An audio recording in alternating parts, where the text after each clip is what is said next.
Oh, and now it's back. What the heck? Man, I'm so glad to be here. I hope you guys are ready for a action-packed show tonight. Oh, yeah. I actually labeled this show with this name, Freaked the F Out, Yeah. because it is a direct quote from an interview that I did with Wesley Clark Jr., Oh, yeah. the man who orchestrated and raised money for the Veterans Stand for Standing Rock, along with Michael A. Wood Jr., that was advertised on TYT and for which they raised millions of dollars. Mm-hmm. Right? That guy said those exact words in this interview.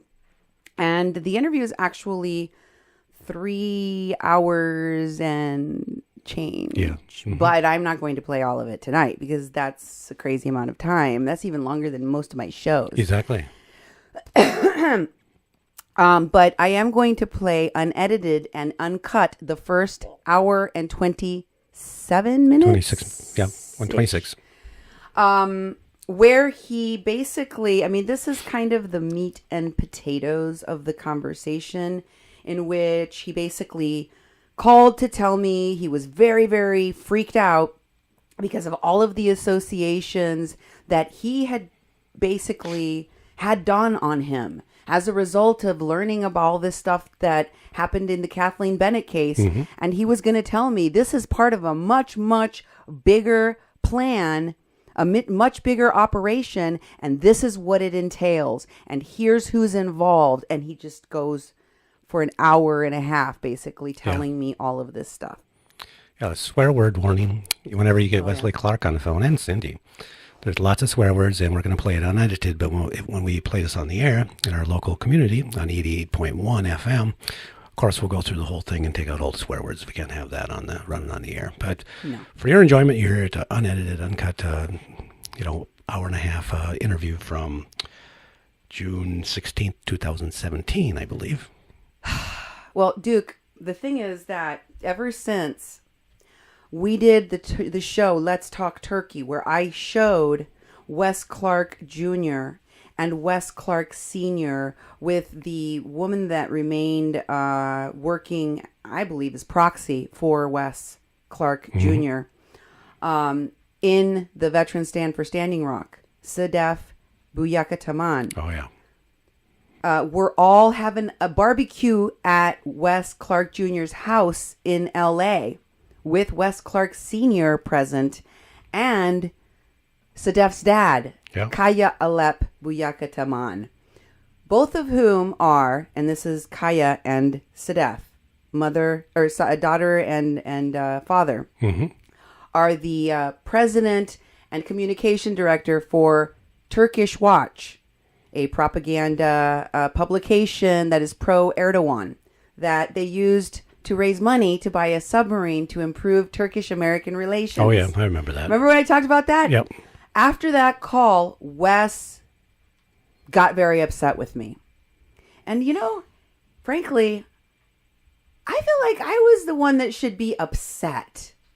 Because in discovering that piece of information, which he never mentioned to me before, I also learned that what he had said to me about his father being really angry and his whole family being very mad, and they didn't want him to have anything to do with the Veterans Stand for Standing Rock. His wife nearly divorced him afterwards, wanted to take the kids. His father nearly disowned him. That all of that is hogwash.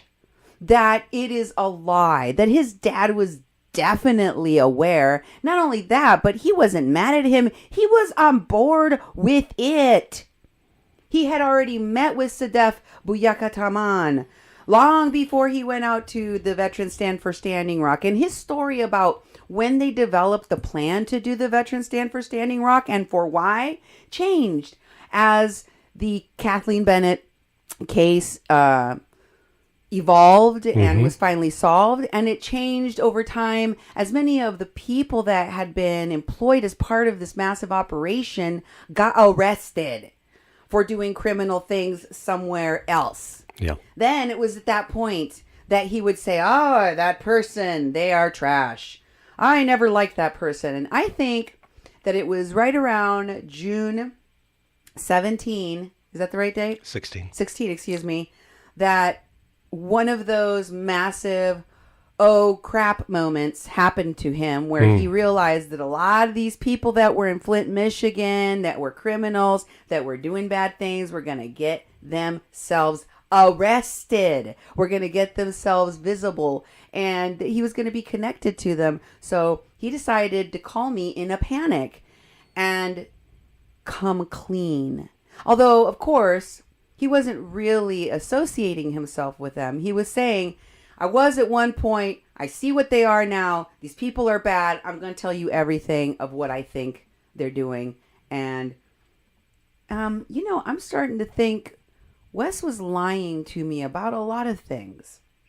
I'm starting to think that it wasn't just a lie that his dad didn't want him to go out to Standing Rock and that his dad was actually supportive of him. I have found evidence that his father was actually helping him with the little startup business thing. Maybe he's gonna, profit off of. And, of course, I have also recently learned that Wes's dad, Wes Clark Sr., also has some connections to the Nexus Group. Oh. And of course, that must mean that he does too. That's how he knew about these folks with the inherited wealth. So I wanted to share the photo that we showed in Let's Talk Turkey of Wes and Dad and Wes's and Sedef's dad. Wes's dad is Wes Clark Sr., former Supreme Allied Commander of NATO and also ran for president at one point, 4-star general. That guy right there on the left in the chartreuse. That's like a teal green. Yeah, teal. There we go. Light teal. Light, very teal. Shirt, and next to him in a deeper blue is Kaya Alep Buyakataman. That is Sedef Buyakataman's dad. Wow. And they're at a barbecue at Wes's house. And for some reason, in all of the pictures that are in Kaya's photo album of this visit, of this party, of this barbecue, there isn't a single picture of Wes or his wife or his kids that I could see. But in the phone call he made to me right after the show, Let's Talk Turkey aired, in which he wanted to correct some things, he told me his son broke his arm and he had to take him to the hospital, and that's why he's not in the pictures. I see. But I think that story is also hogwash because there are pictures of his kids that don't look like any one of them has a arm sling or any kind of cast, just days after he claims that one of them broke their arm. And furthermore, I think him and his wife were hanging around because they took this picture with some of the people that appear in this party. And I'll go over this stuff in another time. I just wanted to show this to you. This is Wes in his garage. And these people were all, many of them were all in the pictures of Kaya. They were in the background or in the barbecue somewhere eating food along with Wes Clark Sr. and Sedef Buyakataman and her dad and her stepmom. All these people here in the garage in the same clothes they're wearing right now. Oh, I see. Are in that barbecue. And there's Wes and there is his wife, Anna, right there in the middle. And these folks, whom I'm assuming are friends of Wes's, were all at the party with Kaya and Wes Sr. on that same day. So Wes was around. He was there. I don't know why he didn't want to be in the pictures, but whatever. So here is Wes's dad. And this is the Nexus Global page. I want you to look at this event that they were inviting people to in 2018. This is June or July of this year. Oh, June. That says right there. Through 8th Annual Nexus Global Summit, which took place July 26th through the 28th in New York City. And the summit, they had 600 plus leading next-gen philanthropists, impact investors, social innovators from nearly 70 countries. That means rich people with a lot of power and wealth. Exactly. And we need to find out what these people are and who these people are about. What are they about? What do they want to do in the world? Well, of course, we know one of those people is Christina Hallenbeck. Yep. And, you know, we talked about Christina and this Kathleen Bennett case. She's the woman that helped to get all of the false statements against Kathleen Bennett and took them to the cops with Mulaney. She was the one that helped orchestrate the kidnapping of Mary and with the hospital. I mean, this woman is a straight up criminal of the highest order. But she's rich, so for some reason she can go around kidnapping grandmas, and Wesley endorses this. It's okay then, because it's rich people. Because I don't know how he doesn't know her and how he doesn't know all of the people that he was talking about in this interview I'm about to play for you, when in fact his dad has spoken at one of these Nexus events in the past. Here is his dad at such an event. It's prominently featured on their website. For this event, sign up for the 2018. And there's a bunch of past event pictures. Yeah. This is one of them. And here is in the roster where he appears. Past summit speakers include General Wesley Clark, NATO's Supreme Allied Commander for Europe. Wow. So don't pee on me and tell me it's raining, Wes. You had to know these Nexus folks more than you gave away. That's why you were telling me about the Chris Thompson Frank person and all that. You have to know that eventually we would figure this out and we would call it out because you did nothing to help a woman that many of your friends helped to put in a jail for 6 months. And also that y'all helped to put a elderly woman with dementia, a frail woman who could not defend herself, in an early grave. You monsters.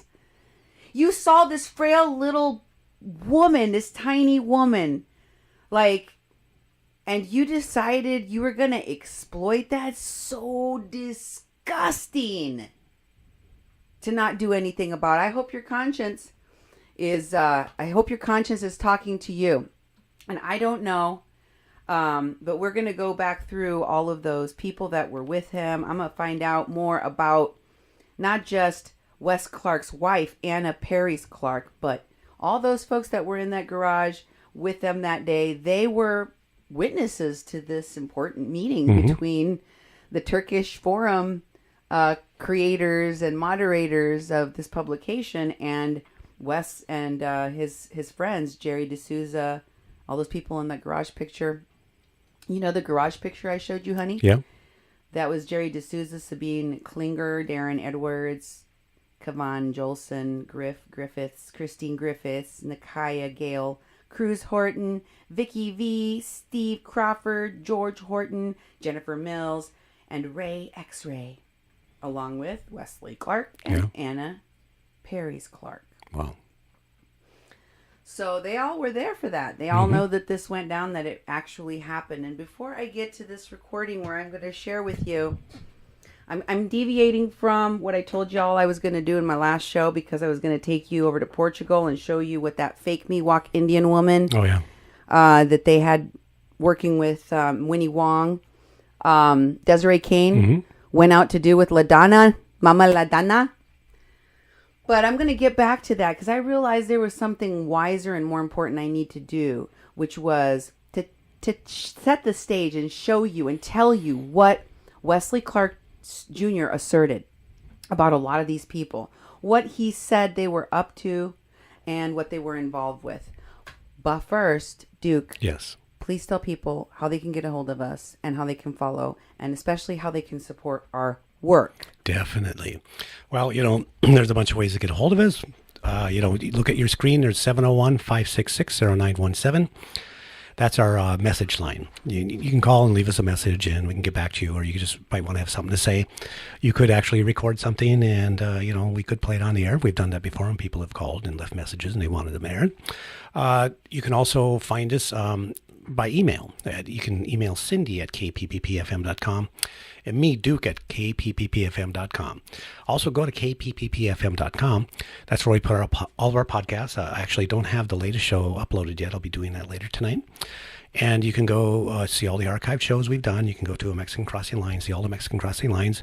They're in video and audio format. We've been uploading them to YouTube also. That's why it takes me a little longer. So we have them stored on YouTube instead of Facebook because Facebook's messing around with us all the time. Mm-hmm. And you can leave comments on our website on every post. There's a contact form on our website. There's also a donation tab because we're a nonprofit organization. We're a nonprofit, non-commercial, educational radio station in Fargo-Moorhead. We happen to do a lot of Facebook Live feeds, and then we take the audio from a lot of them and we make them into radio programs so people in the local community can hear it as they drive around their vehicles or they listen on their radio. Mm-hmm. You can also go to our Facebook, 88.1 KPPP, and 88.1 Fargo Moorhead. So find us. A lot of people tend to go to our Facebook. It's a totally open public page, so you can leave messages there.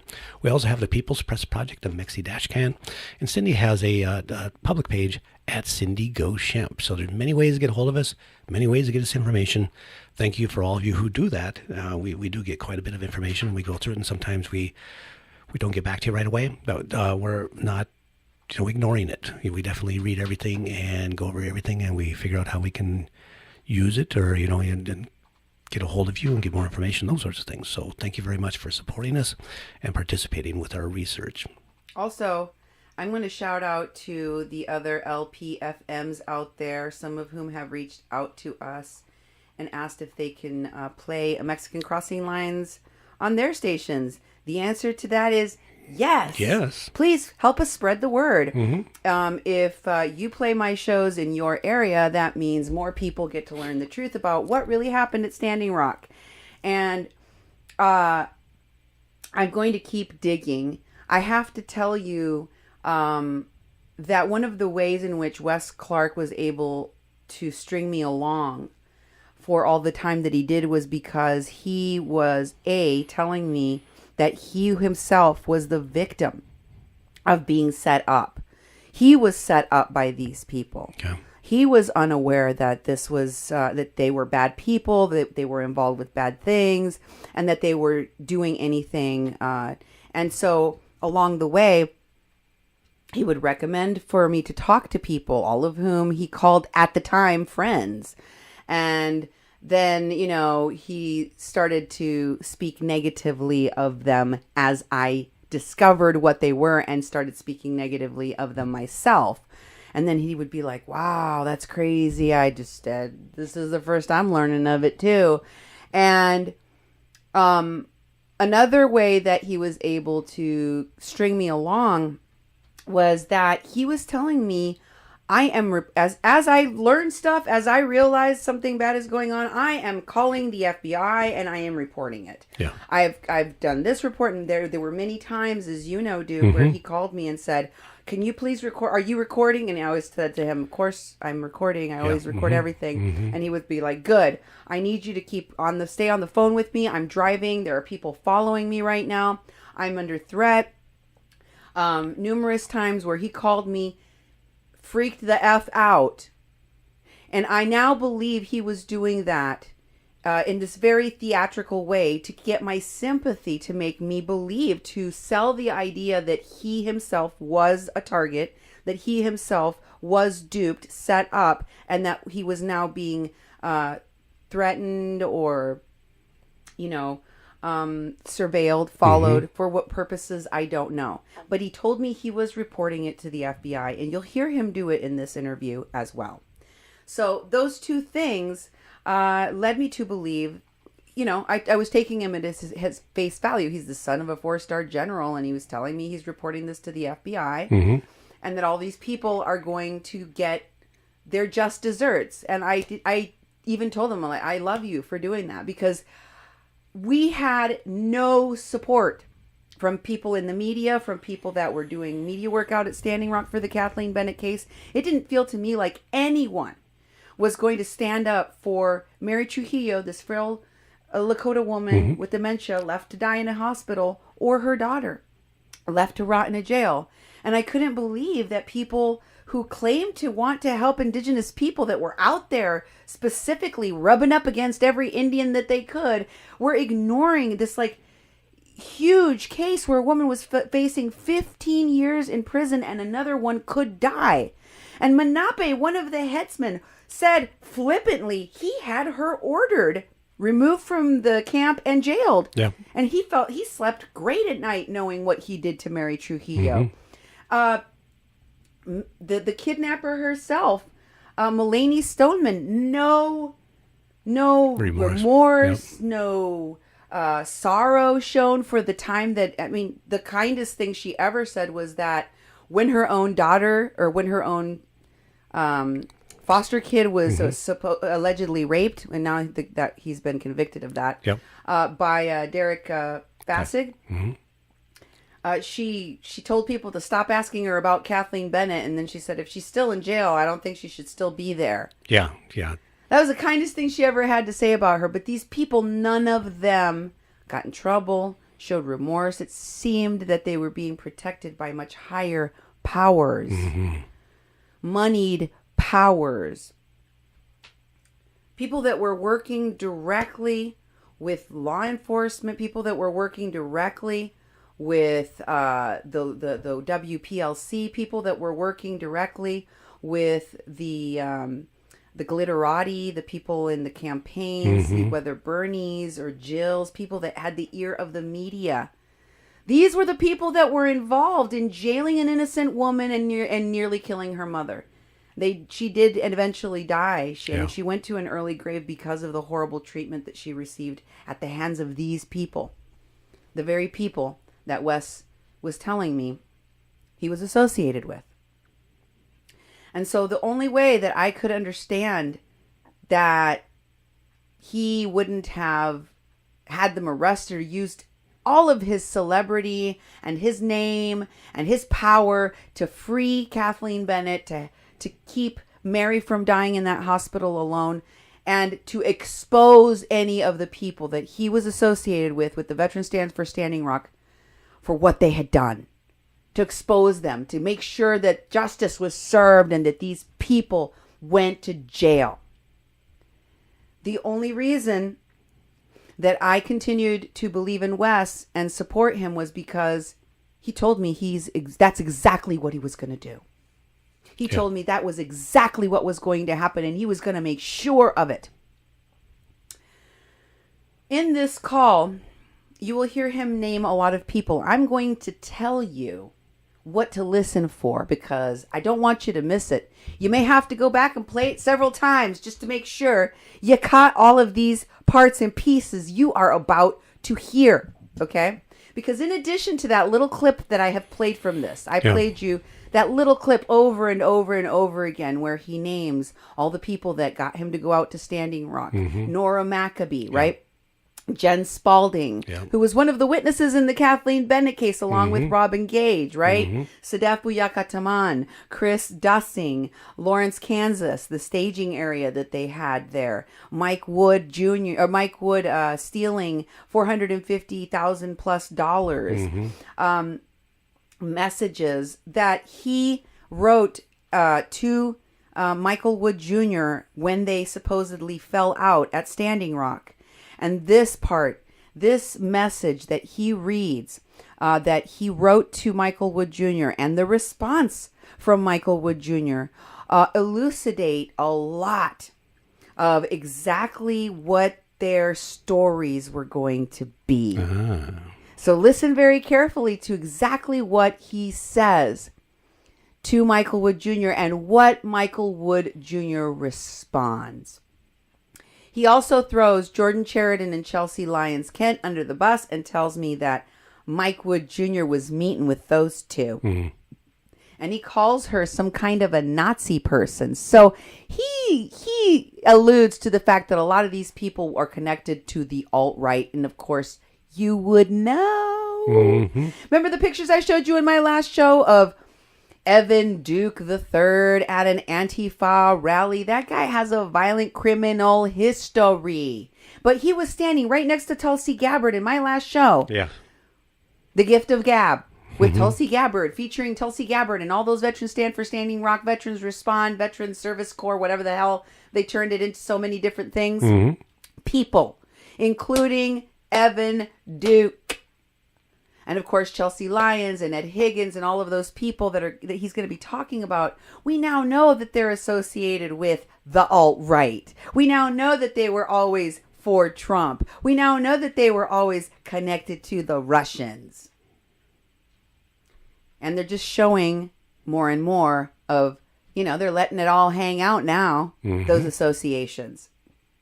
So it'll be very interesting for you to hear.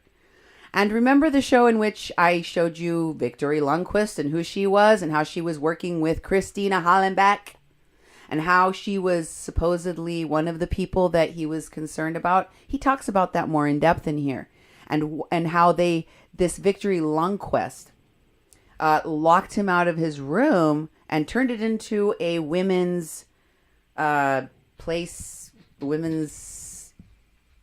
were going to turn it into a safe place for women that had been abused or raped or something, right? Kathleen Bennett's mom ended up sleeping on a cot inside the pavilion, and she ended up sleeping on a metal tray on the floor next to her mom because Mulaney and Christina Hollenbeck and all these people that tried to kidnap this woman so many times lied to her and her mother, told them, you need to evacuate out of the camp and we're going to get you a room at the hotel. And they never did. They never did. So he also talks about Mike Wood Jr., get this, getting together a bus load of Nation of Islam black militants to go protest in Bismarck in front of the police center. Oh. You mean the hate group associated Louis Farrakhan's Nation of Islam? That Nation of Islam that Tamika Mallory is so fond of, the head of, that this other woman, Linda Sarsour, also thinks is just the goat, right? Yeah. You mean that Nation of Islam? Well, maybe they had the means. When I heard that the first time on this recording, I thought, boy, that just sounds insane. But now that I know that Tamika Mallory and Linda Sarsour are friends with Louis Farrakhan and that they're associating with terrorists and people that support terrorism, it don't sound so crazy no more. They talk about that. He talks about that. Listen to all the things he knew about and was connected to on when? June 16, 2017? Yep. You can tell me the date if you know it.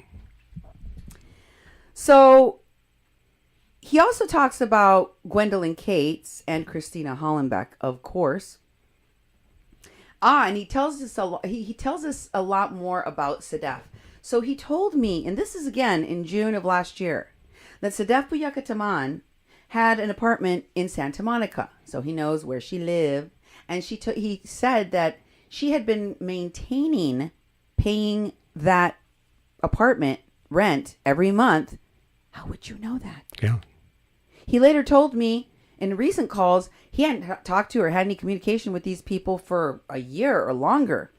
In fact, in the call where he called to yell at me about the Let's Talk Turkey show, he told me he had no contact with her at all for a year until that very night. And while we were on the phone, she texted him. Wow. But prior to that, he didn't know nothing. But here in this call, he's telling me she's paid the rent for that apartment for months and months and months and months. And claims she has no money, but still she's paying a really hefty Santa Monica rent to keep this house while she's out at doing whatever she's doing, traveling around with this group. She talks about Nexus and Christina And that's very important for you to listen to because I'm going to be telling you more about what he knows about them and his daddy. Him and his daddy. Because both of them know. And he talked about the special forces, about J.R. American Horse. And Christina asking Russia, Christina Hollenbeck and Menape going to the UN to ask Russia for help. For indigenous people? Wow. To ask Russia for help. Yep, that happened. Russia needs to help Menape. That's what they went out there to ask for. This is what he says. And he's saying he has knowledge of this stuff last year. He also talks about Tiger Swan, and he calls the that place, that building that got burned, the HQ that got burned, yep. He calls that Tiger Swan OP. Really? Yeah, he really wants, all of these people want to blame Tiger Swan when it was his people that hired Bill Runningfisher. Mm-hmm. It was his people that hired L'Oreal Blackshaw and paid them to commit crimes. Not Tiger Swan. So he also talks about Michael Marcus. Was he talking to Michael Marcus about? You'll find out in this interview you're about to listen to. It has to do with L'Oreal and her identity of the past and her murdered child. And then, of course, he talks about the other people that are connected to this Travis Biolette and a staff meeting that they had on the night of the 6th. And he says that Travis Biolette was the guy that collected all of the shrapnel from the Sophia Wolanski explosion and turned it over to the WPLC. Mm-hmm. What? Interesting stuff. Yeah. It's just chock full of crazy stuff that you want to listen to every bit of. Travis and his tattoos and his visit to New York. Travis is a guy, he says, worked with 10cc, one of the security companies out there, I think, or whom he suspects of being some kind of bad guy. And he also talks about racial attacks, and he told me that there was he sustained a racial attack. I think he's told the story to other people. It's kind of an interesting one that I don't want to get into tonight, but listen for it. And of course, he talks extensively about TYT, Anna Kasparian, Cenk Uygur, the reality show, some reality show that he was going to get involved with, Bernie Sanders and alternative media, and how Bernie Sanders' campaign is funded by Russians and Turks, possibly also in addition to TYT. There's a lot, so I'm just going to go ahead and let you get to it. Here is my June, what was it, honey? It's June 16th, 2017. June 16, 2017 interview with Wes Clark Jr.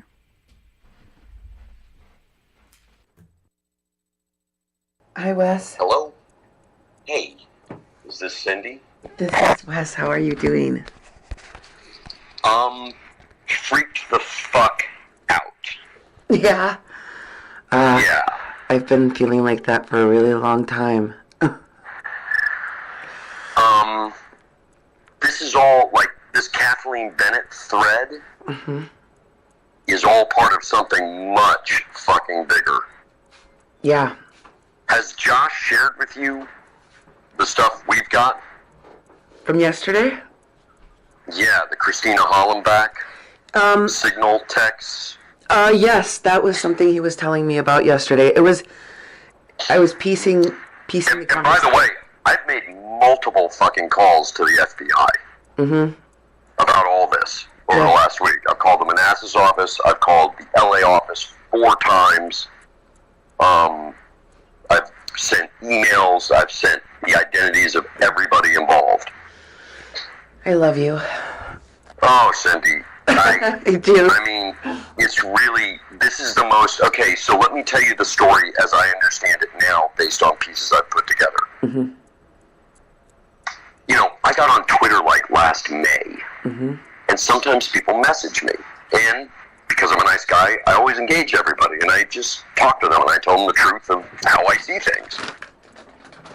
So one of the people who messaged me, and be very careful, like, clicking on anything related to this person.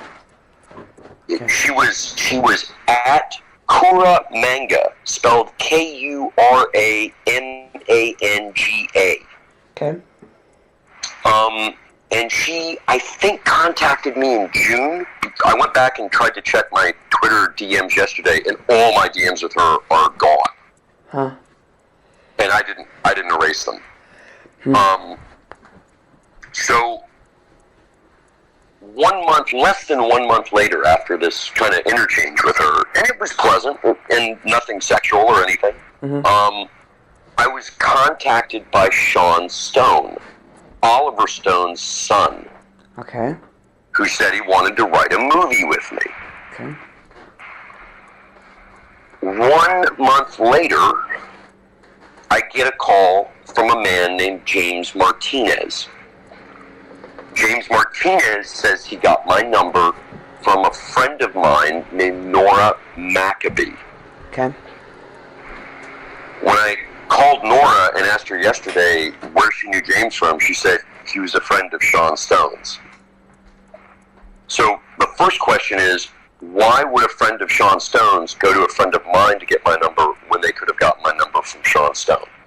Right. So he became the person who got me involved with Standing Rock. He called me up and he said, I was friends with Russell Means and, I'm here to... He told me I needed to save Lakota Nation. And he became my go-between with Phyllis Young. Phyllis Young I'd never talked to her without him calling Phyllis and connecting us. Wow. At first they wanted my dad out there. And my dad was like, fuck no. So, I told you all this story when we, did the interview back in January, how that month went. Mm-hmm. I think almost everybody surrounding me out there and in the leadership of Veteran Stand, this may sound crazy, is part of this Russian operation. Oh, yeah. I don't think that's crazy anymore. Not only that, I think these people are the people who are going to pull off the proverbial Reichstag fire to put us under martial law through orchestrating a race riot in Flint, Michigan, in combination with a pipeline attack in the Dakotas. I've been hearing about that in Flint for a while. Ever since I covered the story. Remember I said I got death threats when I came back from Standing Rock? Yes. They were specific to Flint. Wow. Wow. And all those people I was out there with, like the people directly around me, I'm sure you're going to recognize these names.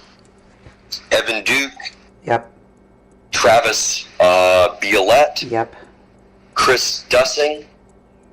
Mm-hmm. Possibly Sadef Buyakmatan. Yep. Jesse Elnicki. Yes. Mark Sanderson. Uh-huh. And someone I didn't meet personally out there, but somebody who was involved with this group named Nico House. Wow. Now, all of these fucking people have reached out to me since the Intercept article. And it's mainly to find out what I've known. I tell all of them, I think Ed's a fucking infiltrator, but I don't have proof. Mm-hmm. And I tell them, I think everybody's being used as part of an op. Mm-hmm. But, Cindy, just with what I can learn on Facebook, like I've learned the greatest way to find anything out is do the Google search, but do it from 2015 back. Yeah. But here's the other freaky thing. Every person out there in that leadership team had some backstory that connected them to me. Sure. So, Chris Dussing was supposedly a rifleman company commander in K4 under my dad's command during the war in Yugoslavia. Wow.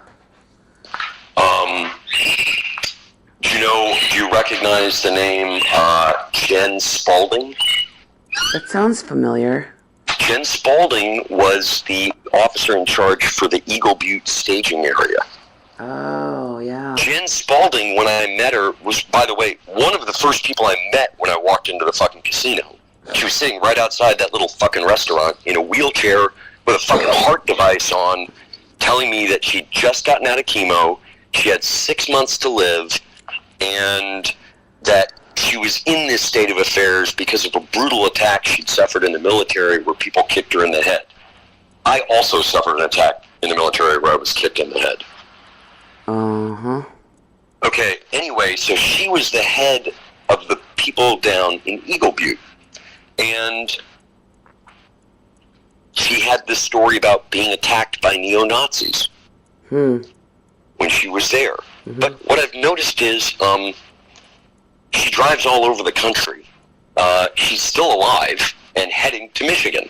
Now, when you look at her Facebook page, it says, you know, all the places she's lived, like, you know, Texas, Oklahoma, Carolinas, Georgia. Nothing about Michigan. But if you do a search of just her name, like in quotes, and, you know, before, you know, 2015 and earlier, the only shit that shows up about her online is A, that she's disabled, and claims to be a veteran, and B, some restaurant reviews for, like, Yelp on, like, fucking McDonald's and Arby's in Lansing, Michigan. Are you starting to see all the weird shit? Yeah. Oh my God. So this guy, Nico House, reaches out to me, I don't know, a week and a half ago. And he, you know, like, do you want to talk about Tiger Swan? And I basically have told most of these people, dude, I'm backing the fuck off. I don't want anything to do with any of this. This is over my head. Yeah. But he wanted to talk to me. So I researched Nico House. Nico House on Facebook was the head of the student Bernie group in either North or South Carolina, one of those fucking, you know, either North Carolina State or South Carolina State. Mm-hmm. Doesn't say he's a veteran on his Facebook. But if you search deeper online, he is a veteran. Okay. So why would you not admit you were a veteran on Facebook? And then his place of employment is a high-priced real estate company based in Miami that only sells real estate, super luxury real estate, in Manhattan and Miami. And this guy uses GoFundMes to go to the People's Climate Summit. And when I talked to him on the phone, he said, dude, because, you know, con men, they can't help but fucking brag. Mm-hmm. So he's like, I was the first guy to turn everyone against Hillary when WikiLeaks came out. So then I was like, ding, ding, ding, ding, ding, ding, ding, and I went back and I looked at every one of these people in this fucking group, to include, by the way, Victory Longquist. Really? Who was another one of them. Mm-hmm. That Nico House has been mentioned to me several times in connection with Ed Higgins by some of the other whistleblowers I've been talking to. And I had never heard that name before, and now I'm hearing it all the time. Yeah, because they all met up at the People's Summit together, and then they all went to Flint. Yeah. And then... And here's the thing. Did I tell you about Chris Dussing, that he has a Russian wife that he married so she could get a green card? Nope. Yeah, he's the commander of the vets on the Cheyenne River Res. And he told me last week that he was talking about, like, armed patrols around the pipeline. And I'm like, dude, what are you even doing looking at what's going on around the fucking pipeline, because it's full of fucking oil? You can't do anything. It's there. It's full of oil. Yeah. So why is he noting where the patrols are on the pipeline? You see what I'm saying? Like, there is a two-pronged terror attack that's, like, quite literally a false flag attack that's going to happen whenever Trump reaches that point when they're about to fucking put the cuffs on him, which may be in the next week, because they're all in Michigan now. I know. And they travel through Lawrence, Kansas a lot. Yeah, there's some kind of staging area for them as they move between Cheyenne River and Flint. But these people are all fucking connected. And by the way, Mike Wood has like $450,000 fucking dollars in multiple bank accounts that he never paid out to vets or water protectors or donated to the tribe or put into a legal trust or anything. He just kept the fucking money. I heard that you have messages from Michael Wood to you. Yep.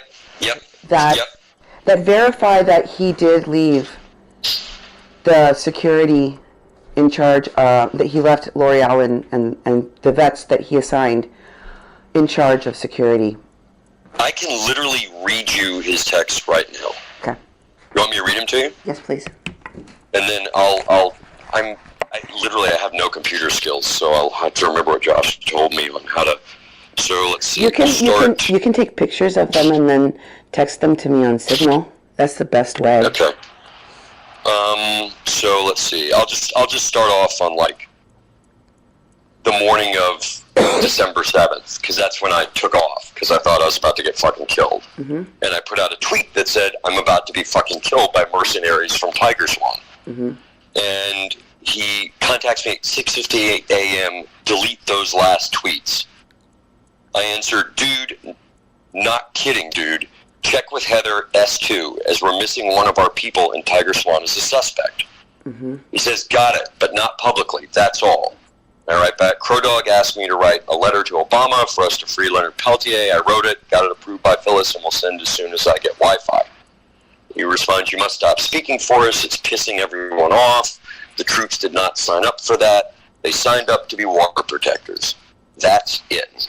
I said, okay, I'll write it for me personally. He says, perfect. So I get home that night in L.A. So this exchange is at 9:53. And my wife tells me he's like flying people out of Standing Rock and ordering all these buses. So I write, dude, we've got all the buses set up to leave tomorrow. If you buy everyone plane tickets, we'll be way over budget and won't have anything to give to the 2 native girls for their medical procedures. Seriously, we'll have wasted more than $150,000 on empty buses. And he says, you don't have a say in this. We've thought it out. And my response is, you haven't thought it out. We're going to be way over budget with nothing to give out there to the people who really need it. We still have a ton of expenses coming in. I know you're trying to do the right thing, but this won't turn out to any of our benefit. And his answer is, okay, thanks, Wes. It's been decided already. Friday, December 9th, 7:21 a.m. Wes, I need you to not be involved right now. Would be great if you went to a hospital to get some peace for a while. I'm about to get on the plane, but you're not helping until you help yourself, and I don't believe there's any of us that don't want you to take a break. We love you, brother, and you're pushing too hard. I don't really know how to convince you to do the right thing and get some help. Friday, so I answer like 3 hours later. I'll take the weekend off. FYI, I asked Jake and Remy to work together and take care of the volunteers that stuck it out. He answers me Saturday, December 10th at 5:19 a.m. They will not be funded. I do not know them. Other plans were put in place. Wes, you do not have a say in this group until you go and take care of yourself. Remy has been a thorn. No supply tracking whatsoever. You fucked us and put lives at risk with your spiritual journeyism. I'll do my best to protect your image. Remaining vets are safe and together. L'Oreal will be there for the next 2 weeks. And I answer, you have no idea what went on out there, Mike. When did you show up? Sunday? How much time did you spend in the bar? How much time did you spend at Osetti? I've got to open this one up because it was a much longer message. How much potential for violence did you diffuse? L'Oreal utterly failed as a sergeant major when she took it upon herself to use 20 of our vets at 3 a.m. on Saturday night to play tribal politics by getting involved in the struggle between American Horse and the Horn by confiscating equipment from other factions and searching other camps' tents. She never informed me of the action, and I almost got shot Sunday night because of it. You don't know this stuff because you didn't spend Friday, Saturday, and Sunday in Ochetti as I did. You also don't know that L'Oreal has no support from tribal elders while Remy does. This isn't like Black Lives Matter, and your opponents are not a bunch of small-town racist cops. We're up against a group of people that overthrow governments and murder to keep their money flowing. If you want me to step away from the group completely, I've got no problem with that. I'm perfectly happy to turn the entire thing over to you. But when I get calls from vets who are stuck in homeless shelters in Bismarck that can't get a response from you or Michelle, I'm going to help them however I can. My wife has the domain names for BSFSR, and we're more than happy to turn them over to you. But the site and symbols for the 27th Regiment will stay with me and will be used to build a spiritually focused, nonviolent movement. If you agree to these things, I'm more than happy to resign from BSFR and turn the responsibilities over to you. I don't have any hostility or rancor towards you over this, and will help with any support you need for future missions. But please be aware of who you surround yourself with and the complexity of the overall arena we will soon find ourselves in. There is nothing wrong with me either physically or mentally. I see things as they are. It's important to understand that we accomplished our mission with 0 casualties and no arrests from our action in a fluid, dangerous environment. Me and my team accomplished all of it before you ever set foot on the ground. So let me know what you'd like to do. I've got no hard feelings over this, but I do want you to be careful moving forward as the stakes are extremely high. Then he responds, I don't agree with what you stated, but I don't want to dig as I don't have any personal animosity. I have performance animosity only. Same goals, very different methodologies. The people in Ochetti are delusional. Maybe you bought into that. I'm perfectly safe despite hiding from nothing and being a huge threat. Look forward to working on projects from different angles.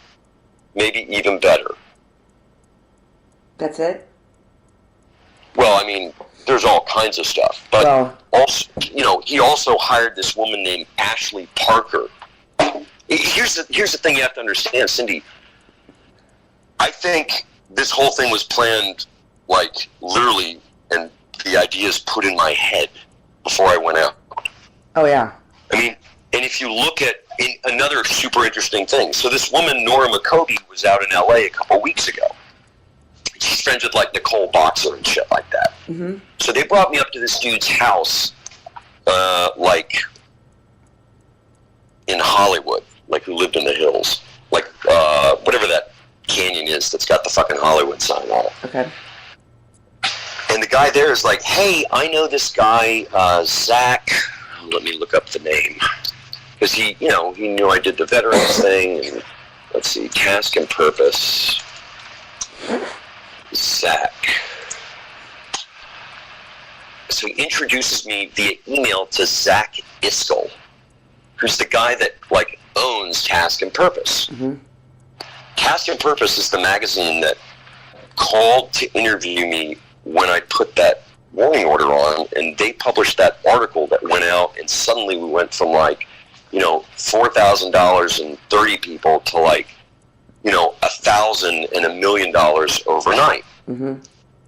His reporter in their hit piece job on me that the guy wrote as the follow-up to Standing Rock, yeah, all the quotes used against me they're quite literally every single one is an infiltrator. Ed Higgins, Evan Duke, like everything. All their authors do hit pieces against me all the time on their Facebook feeds, everything.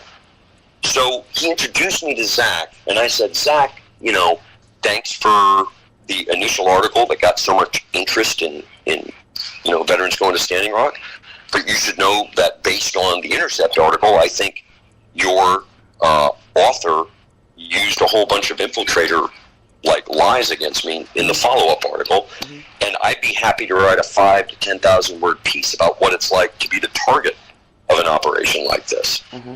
The guy never fucking answered me back. Think about the amount of money I made Task and Purpose in clicks. They used you. They used me, and then they tried to make me look crazy and destroy me and defame me. But yeah. Here's another thing that goes deeper. This is how I know Victory Longquist is one of them. So Victory ran this women's shelter, supposedly. She was like all peace and love, fucking follow the light bullshit. These people all speak in this kind of code words. Mm-hmm. So she was there the first night when I was brought up to speak to the headsman and Faith Spotted Eagle and Phyllis with my staff. Mm-hmm. She then made sure she was alone in a room with me on Friday with, the possibility that maybe I could put some moves on her, which I didn't do. Now, Saturday, remember me saying we couldn't get these fucking tents for the vets? Yep. So the tents were dropped off at like 3:30 in the fucking afternoon on Saturday the 3rd. And she told me after, that was my donor who dropped those tents off. Okay, first of all, those tents all had wooden fucking tent poles you and told pegs. Me. Okay? So she admits she's the person who dropped that off. Now, those tents, which I fucking personally, physically helped pound into the ground before I ran down to that stupid fucking thing at Sitting Bull College. Yeah. Those were the tents that blew down and were lit on fire and were the subject of the netizens' hit piece on me that came out December 7th. When we had a staff meeting the night of the 2nd, which the guy from Task and Purpose was at and filmed, but this was never brought up. The guy in the tent named Jake was like some kind of fucking firefighter or smoke jumper or some shit like that. And he said in the meeting, he said, dude, the way that tent went down and the way the fire spread, he's like, there's no way it wasn't deliberate.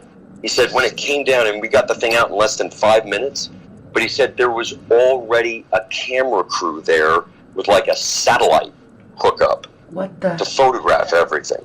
What? Because remember, that was the big story. Because, they switch stories every once in a while. So their big story was going to be Wes Clark brings vets out to fucking Standing Rock, endangers all their lives. Yep. Yeah, that was what Ed basically said.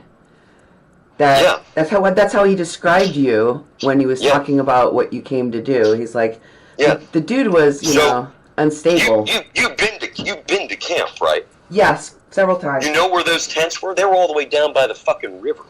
Okay? And this is in the middle of a fucking blizzard, by the way. Mm-hmm. So how is it in the middle of a blizzard that the press that's all around fucking Facebook Hill or in the casino is there, right there, within 5 minutes in something that there's no way you could physically see it from Facebook Hill in the middle of a blizzard at night? Mm-hmm. So, but here's the other thing. So remember, I got that death threat. Mark Sanderson and Squirrel told me I was about to be fucking killed when I was at the South Gate as JR American Horse was coming in Sunday night. Sean Sullivan and Travis Bielette, the guys who were with me all the time but kept disappearing all the time and stranding me without communications or transport or anything else, they're the ones who are like, yeah, it's a real death threat. So I went under the fucking barbed wire. Travis walked with me. Sean picked me up like an hour later. Then they're like, you have to go, dude. You have to fucking get off the reservation. You got to go hide out somewhere. Maybe we could get you down to Eagle Butte tonight. I'm like, fuck no, dude. I'm not going anywhere. And I was sitting in this fucking SUV with them behind the gas station for like 2 hours. And they're like, okay, well, Victory's looking for a secret room to put you in the casino.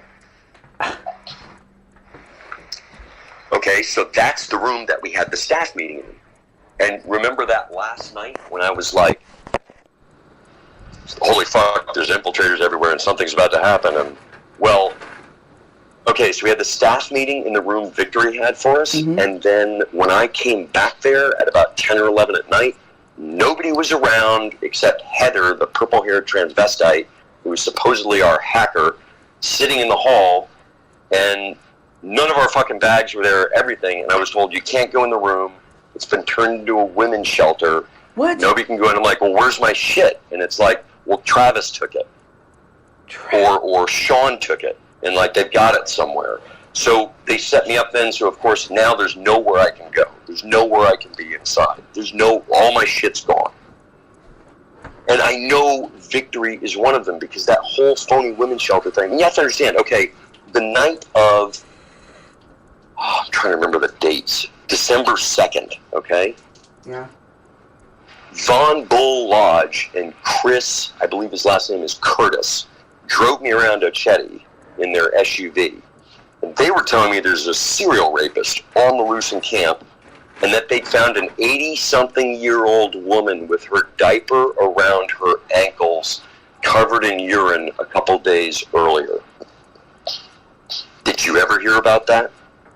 Well, they're talking about the same kind of thing that they said about Mary.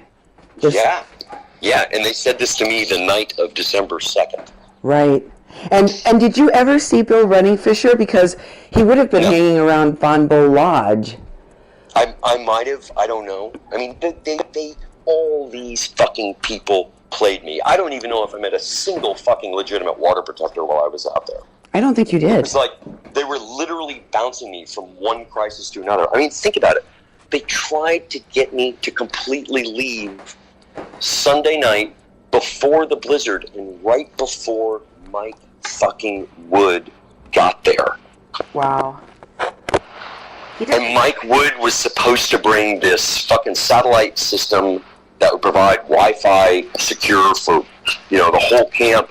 Of course, he mistakenly doesn't bring it. He also spent Saturday night the 3rd in Bismarck. Guess who else went to Bismarck Saturday night? Who? Jordan fucking Tarleton. Jordan Sheridan? Yep. Yeah, they were hanging out, weren't they? Yeah, when I looked at the email threads and his threads with whatever that fucking white power bitch is with the tattoos all over that he fucks anally. You know who I'm talking about? No, who? Lyons, Chelsea. whatever her name is. Oh. Chelsea Lyons. So in the emails with Chelsea Lyons, because when I was shown those things, I'm reading, okay, what about when I knew it? Because I stopped by Jordan's room a lot, because I kept trying to gather information. And in those texts with her, he says he's heading up to Bismarck. And that was the same night fucking Mike Wood was in Bismarck. So they had already made a decision about you long ago. And even fucking contacted Mike Wood. Mike Wood was dirty from the start. By the way, he's kept like $450,000 of the money that he's used on everything from house payments to travel to buying a $60,000 booth so he can go on some fucking quote-unquote human rights warp tour type thing this summer. What really disturbs me, I mean, obviously there's lots of people that went out there and made a bunch of money off of exploiting people's emotions, but and I've talked about how the protest movements and the water wars, the wars that we're going to have over water and resources, they're going to be money makers for opportunists in this country and everywhere else. Oh, well, let me take you back farther in my story. I worked for some dude,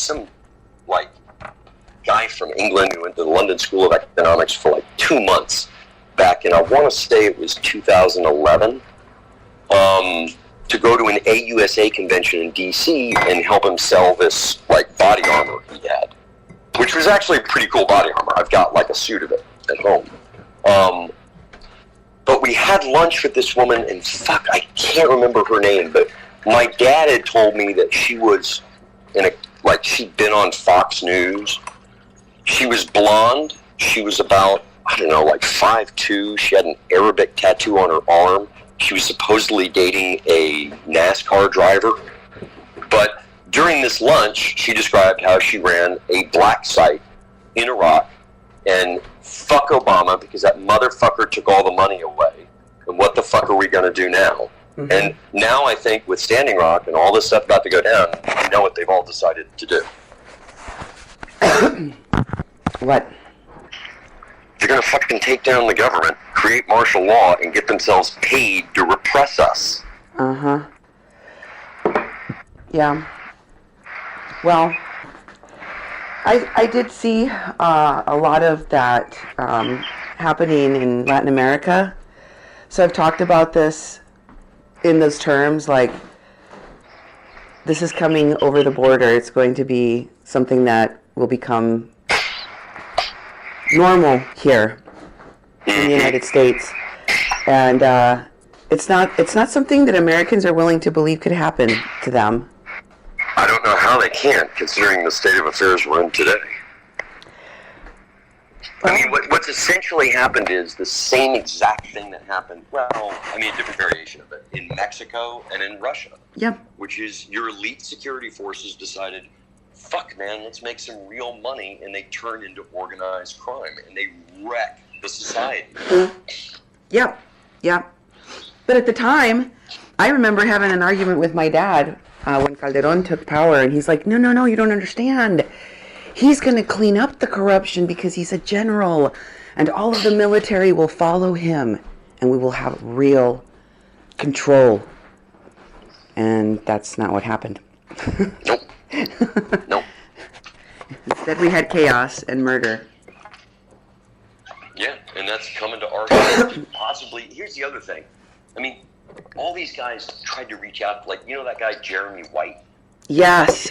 Oh. First of all, he tried to wrap me up in an AIM protest on the 9th of December when I got back to LA. AIM is involved. Oh, there's no fucking question. And there's no question Jeremy White's involved. He said, hey, I wanted to talk to you about Ed Higgins. And then I noticed Jeremy White made a comment the day before that fucking congressman show this week that, oh my God, I feel like the world is about to radically change in the next 7 days. Oh God. So that's why, I mean, all these people are moving to Flint right now. Mm-hmm. They're all either there or on their way there. And whatever is going to happen, you know, maybe it won't happen in the next week, but they're all there ready in case Trump or the Russians need to pull the trigger. Yeah. Man, and the people there do not want them there. The people of Flint do not want them there. Well, that's the goal, is that they don't want you there, and then you can initiate the fight between African Americans and veterans trying to help them. Yeah. That's how it's going to play. I have this. You understand? Every one of these people has tried to get me involved in shit. And every one of them, to include Victory Lundquist with all her fucking peace and love, they all try and push me into getting in groups and other people to physically fight people in the streets. Wow. Like Antifa and shit. Well, we have to expose them. Yeah. Well, I mean, hopefully this FBI thing will do it. But the crazy thing is, I never would have figured any of this out without the Kathleen Bennett case and see where people's interviews didn't match up, because I just told the fucking truth. Yeah. Well, you know, I don't know you, Wes. So no, and I don't know you either. And frankly, part of me was incredibly suspicious for a while that this was all a setup. Yes, I mean, me too. You know, so I did the prior to 2015 search on you, and I found that you wrote for the High Plains Reader, and that you'd formed this nonprofit in 2014. I'm like, okay, that doesn't. I know they lay down the tracks for this stuff long term, but I don't think they would have gone back that far. Yeah, my stuff goes back really far. But I don't know you, but I've heard about you as a person. And so when I was hearing all of the people I was interviewing talk about you, like you were either a drug addict or a lunatic, or I smoke pot, or a man-child that can't control his emotions, I was like, either this guy, Wesley, appears on the outside to be put together and inside is a complete fuck-up, or the people talking about him hate him. They really hate him. Even the people that were trying to, you know, I'm talking here in air quotes, be nice about you, were still shit-talking you in a really mean way. Like, I know. And I can't tell you how badly it's all fucked with my head. I imagine. But I felt it like constantly. Like there were so many situations, both in the planning of it and then once I got out there, where I was like, this doesn't feel right.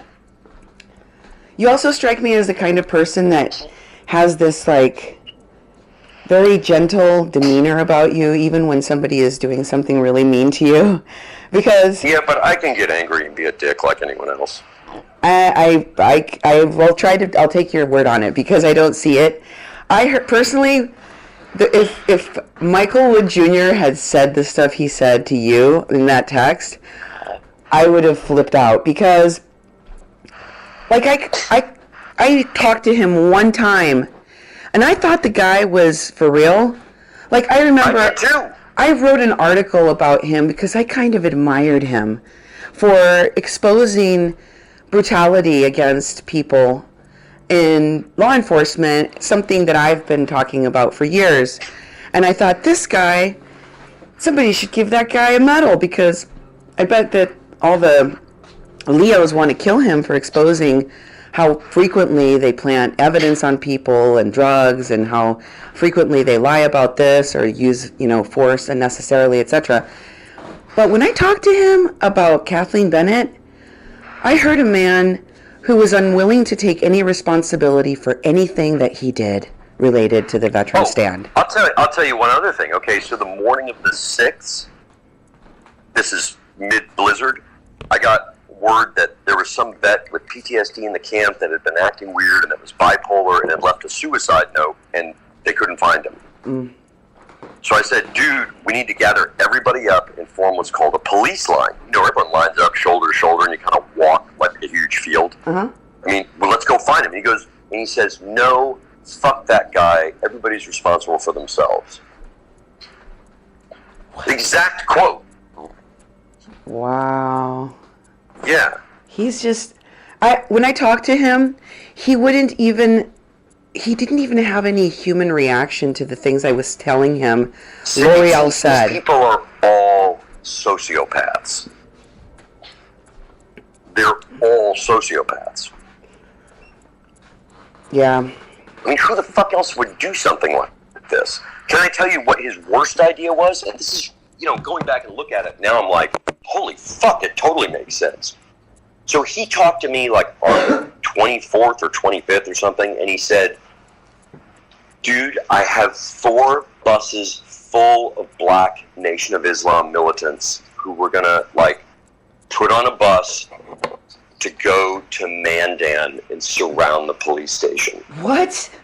Oh my God. And I was like, dude, do not do that. I'm like, you will freak everyone the fuck out in Mandan, you'll have a race riot.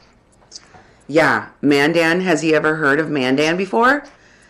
Jesus. Yeah, so, I mean, but think about it. Think about all these fucking weird things that don't add up about all these specific people. Yeah. And I'll tell you what, Sadef Bukyatiman came into my life around the same time I talked to this woman online on Twitter. Why did she stay behind? Because she was loyal to you, wasn't she? Or am I misreading that? Well, here's the thing. She was loyal to me to use if she is not who she says she is. She went out there. She has some romantic relationship with Christopher Dussing. Ah. So, but here's the weird thing. She kept her apartment in Santa Monica, and it's like $2,300 a month rent. And she's continued paying it, and she's been out there since fucking February, and she's still fucking there. So she spent like $13,000 or $14,000, keeping her place in Santa Monica while she's living out there, and then claims she has no money to travel back to Los Angeles. Well, she was handing out money to people like Bill Runningfisher. Yeah, no, I'm starting to think every single fucking person that came into my life after I talked to this woman on Twitter is not who they say they are. Yeah. And I've turned all their names and connections and Facebook profiles and Twitter handles and everything else over to the FBI. What was your experience of Christina Holland back when you were at Standing Rock? She was super warm before I came. She was super warm and friendly the first night I got there. And then it was like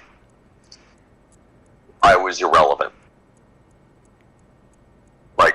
There was no warmth, there was no friendliness in the conversation. Let me tell you something else freaky about it. Did I tell you about Gwendolyn Cates? No.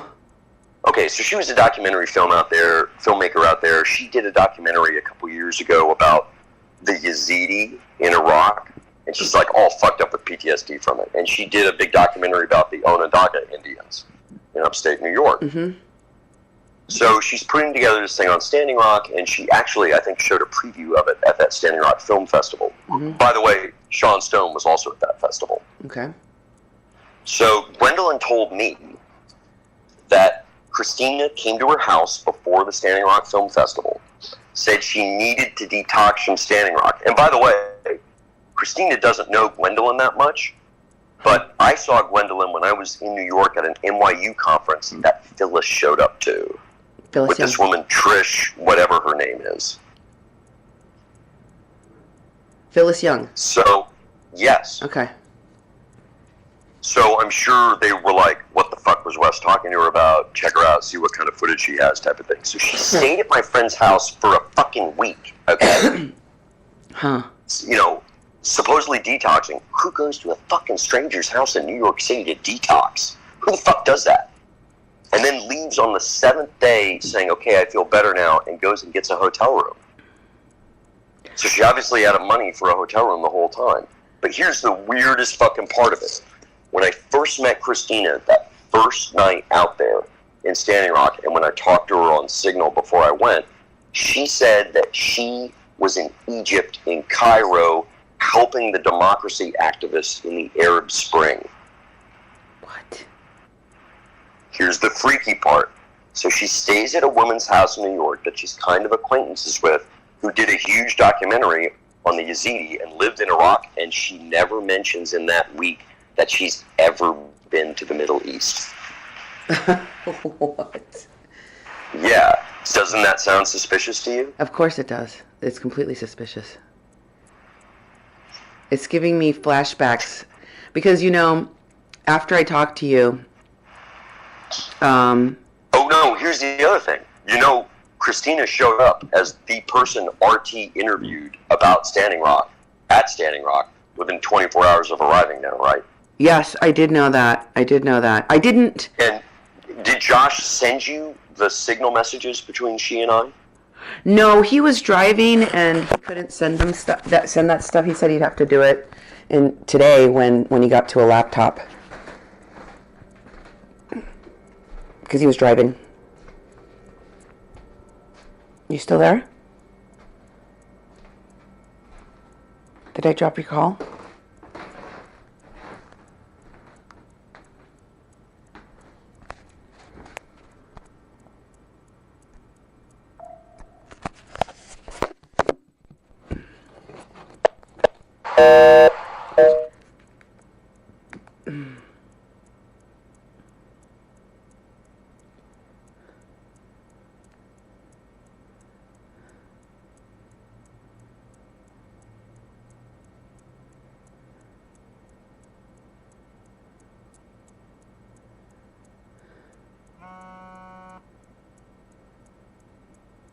Cindy? Yes. Hey, sorry, somebody called me. Okay. Can I read you these messages? Because they are also going. Yes, please. Jot copies of them. I know I sent it as Are you outside? I can't hear you. Oh, I think... Can you hear me? There, that's better. Okay. So, I gotta check,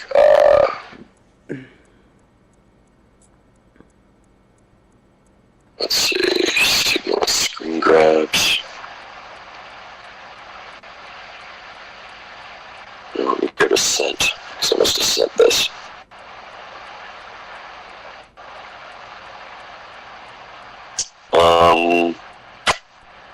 Christina Hollenbeck, wasn't she based out of D.C.? She goes all over the place. She's part of this Nexus group, and the Nexus people reached out to me to have me meet folks for drinks last Thursday. Really? Mm-hmm. This is like James Bond level shit going on. It's creepy. It's super creepy.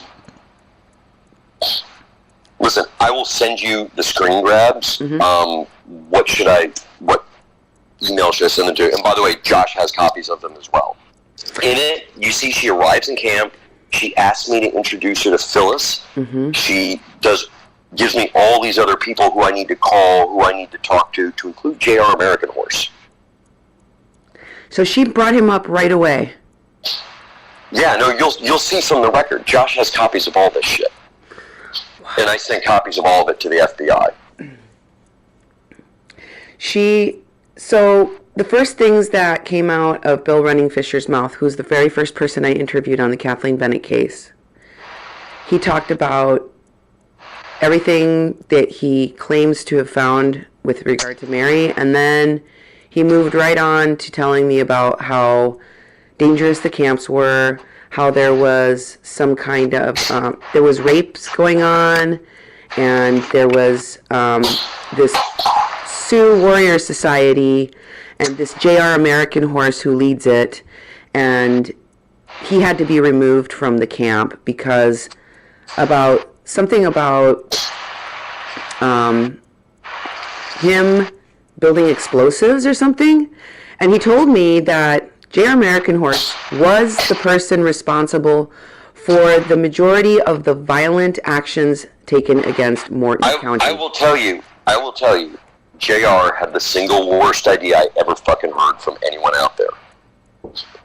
Which was? When I went to his, you know about the whole thing where L'Oreal interrupted the Chanupa ceremony and verbally berated him in front of everybody? Okay, so about 2 hours before that, I went and I sat down in his little fucking Winnebago and talked to him.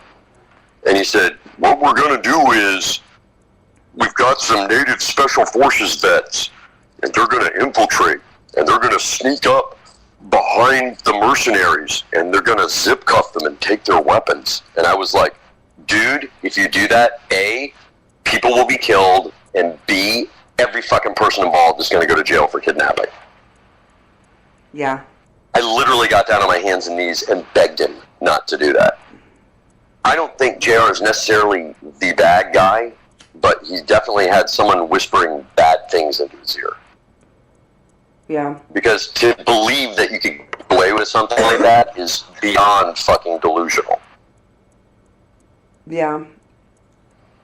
But I heard from other people that the real reason why he was removed was because he was planning on taking Turtle Island and planning an action on the bridge, and there were no actions approved. No, he told me that shit, and I was like, no fucking way. I was just trying to unify everybody into getting one large group of people. But, right. You know, and also I kept hearing a lot out there from elders who were all around Christina that, you know, we're thinking about going to the UN and asking Russia for protection. What? I don't know if you ever heard that shit. No. One more thing. So Gwendolyn Cates told me that Menape is supposedly trying to do some talk at the UN in July. What? Wow. Yeah. Wow. And do you know anything about Louis Grassrope? I don't think so. I'd have to see a picture of someone to recognize me. Oh, and one person I did recognize after we talked. So obviously all these different groups didn't know each other. Like I think it was a combination of, you know, everything from informants to mercenaries to fucking Russian agents to FBI undercover. I mean, there must have been like 300 people in that camp who weren't who they said they were. Yeah. But, you know, that whole Tyvek structure was like the Tiger Swan OP. Mm-hmm. The one they burned down. Mm-hmm. I just sensed it fucking day one because Ed Higgins was around it, Evan Duke was around it, Mark Sanderson, all those fuckers gave me the fucking heaves. That's why they burned it. Yeah, of course that's why they burned it, but here's the thing. So I was convinced L'Oreal was a fucking infiltrator by like Saturday or Sunday. I mean, just beyond like, okay, this isn't someone with a personality disorder, this is someone who is actively trying to fuck shit up. Yeah. And I said to Michael Marcus, because I didn't know the guy's name until I looked at it on Facebook much later, but I recognized him because he was always wearing that fucking hat, and he had kind of longish hair, and he said he was from Pine Ridge, and I figured, oh, you're probably the same age as L'Oreal, who says she's from Pine Ridge. Mm-hmm. And I'm like, do you know L'Oreal Blackshaw? Because you'd be about the same age. I think there's only 13,000 fucking people living there. And he's like, I've never heard of a L'Oreal Blackshaw. Mm-hmm. The very next time I spoke to her, within an hour or two, she says, you may not be able to find my last name online because I changed it a year ago. It used to be Bell, but my father used to beat us, so I decided I didn't want to carry his name anymore. Oh, it didn't have anything to do with the fact that her daughter was murdered along with 2 other girls on the opening day of a casino on her reservation that was never resolved by the feds? She also told me one of her boyfriends was a Medal of Honor winner.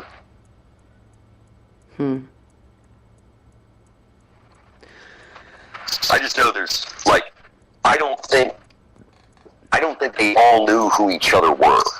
No, but you know what? That's the thing. Their MOs were very similar because they almost all of them had changed their names or had several aliases, multiple aliases. I think Mulaney has 8 different last names. Well, I think Mulaney went in and out of that room that was the women's shelter after they kicked me out of there. Mm-hmm. And I was never allowed to go in the room because women were suffering in there. Man. I mean, I got set up, Cindy, by I honestly don't think I met a single water protector.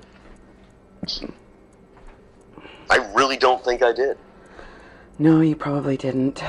Because they knew I was going to do it weeks in advance before they ran the article. They knew we had an open structure and anybody could jump in. Do you know They knew to set the story up, everything. Do you know what's really troubled me ever since I did the first interview with you? You told me that you and some of your men went down and inspected, shrapnel and other debris around the bridge. Travis Violette went down and did it. Oh, shit. He was out there days before I was. He went down and did it. He said he collected all the evidence. He said he turned it into legal. Then, suddenly, 2 days later, as if he forgot, he produces something he thinks may be an IED. Really? And that thing was literally a shock absorber with some fucking caulk put in the top and a fucking circuit board super glued to the fucking bottom of it. It wasn't anything real. But he produced this thing, and I knew he was one as well, because I was like, really? You have something like that in your possession for 48 hours and you don't tell me? Right. Like, something like that slips your fucking mind. And then, of course, it was brought out after the fucking meeting that we had, the staff meeting on the night of the 6th. So when it was like, now let's really fuck with him. Mm-hmm. When I first talked to Bill Runningfisher, he said that he was with a guy, because I asked him over and over, do you have any evidence? Was there a picture? Was there somebody with a video camera? Anything? And he's like, well, one of the people that was with me had a GoPro. He always had a GoPro. That was Travis. And I said, what's Travis's last name? And he was like, and he never could remember Travis's last name. Here's the freaky thing about Travis. Okay, so once the death threat happens, the first time there, he's got, listen, they all have a sob story. Mm-hmm. Because con artists take advantage of people's compassion. Yes. So the sob story with Travis was, he had some black girlfriend, he was, somehow got kicked out of the Navy for something involving some kind of sexual ambiguity, like he's bi or something like that. Mm-hmm. But he was the guy who walked with me when I left camp in the dark wearing a bulletproof vest. He was the guy who sat in the SUV. He was the guy when we got to the new room, like the way he moved, because I'm like, let's search it for bugs, take apart all the fucking lights. Uh-huh. The way he jumped on the bed and took apart the ceiling lights and everything else, he moved with a surety that wasn't like Joe Stoner, lackadaisical victim. Do you know what I mean? Uh-huh. But not just that. 2 days later, when I saw him take off his shirt, his entire torso is one massive, complicated tattoo that all focuses in on a central thing on his chest, which is a giant fucking question mark. That's creepy. Yeah. That's really creepy. Yeah. When you told me that that somebody had turned over, debris and shrapnel from around the bridge to the Water Protector Legal Collective, my heart fell, because I had been collecting evidence of people after they were arrested, just taking pictures of, their bloody clothes and the places where they were tasered, or the marks left behind by the zip ties or the bruises that they got from the cops. Shit. Let me tell you more about Travis. Okay. So Travis went to Occupy Inauguration as well, as part of the whole Veterans Respond thing. Mm-hmm. Everyone in fucking Veterans Respond, I'm convinced, is one of them. Mm-hmm. And then he went to New York City and partied with this woman named Katie Bunny, who was supposedly a fucking, independent media person out there. Okay. And then he goes, back to Standing Rock, of course, for the fall of Ochetti. And he gets arrested on the way out there for, a tiny amount of vape marijuana in a pen. Pictures are taken of him, put on Netizen, the Netizen propaganda site. Uh-huh. That pictures of propane bottles in the back of his car and everything like that. So he's charged with this. He goes to camp. I find out about it. I'm like, holy fuck, dude. Let me try and get you a fucking lawyer. Let me try and get you somewhere to stay. Get the fuck out of there, because if you get hit with a felony on the way in and then you get more in camp, dude, you could spend the rest of your life in jail. Get the fuck out of there. Yeah. So I arranged for a place for him to stay in South Dakota. I talked to someone who knew a DA in South Dakota, and had a house for him to stay in, and he wouldn't leave. He stayed there the whole fucking time. Wow. And if you look at his Facebook fucking profile, he's blowing bubble gum. Yeah. With shades on, sitting back in a lawn chair like he's one cool cucumber. Yeah. Who the fuck, looking at going to jail in the Dakotas for pot, is a chilled out, cool motherfucker blowing bubbles in a lawn chair at Ochetti when they may be facing a life sentence if they get caught? That's like Dean Dedman was the same way. He was didn't care that he was going to be arrested. Yeah, and not just that. He was with Sadef and Chris Dussing the whole fucking time. Yeah, well, those Water Protector Legal Collective people, they didn't want any of the evidence I had. I contacted them several times. I went out there to their tent when I went to get my media pass one time that I went out there, and I said, hey, I want to just check in with you guys. I got all that stuff. Who do I give it to? And they're like, we'll get back to you. And then they never got back to me. Of course not. It's like they didn't want the shit.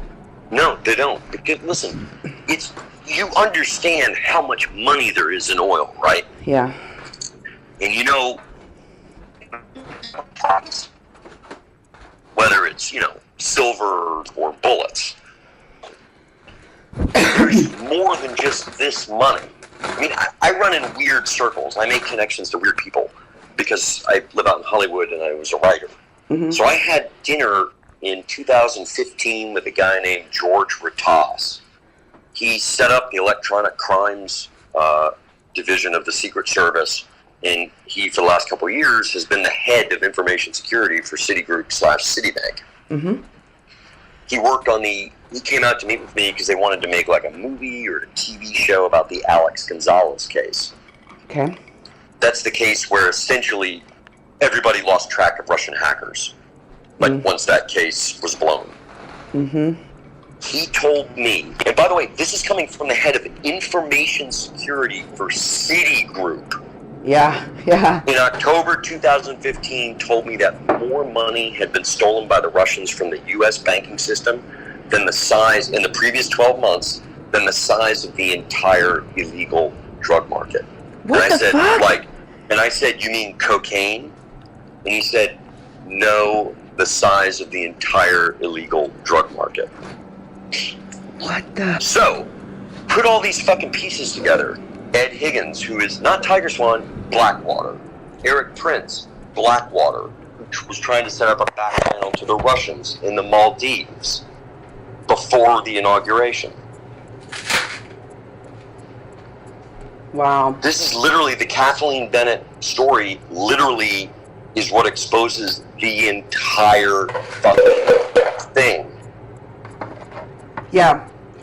Yeah, and it's hard for people to hear that or believe it, but you have no idea how badly they've been messing with her in the jail. They wouldn't tell us what jail she was in. I believe they've been fucking with my head nonstop for 6 months.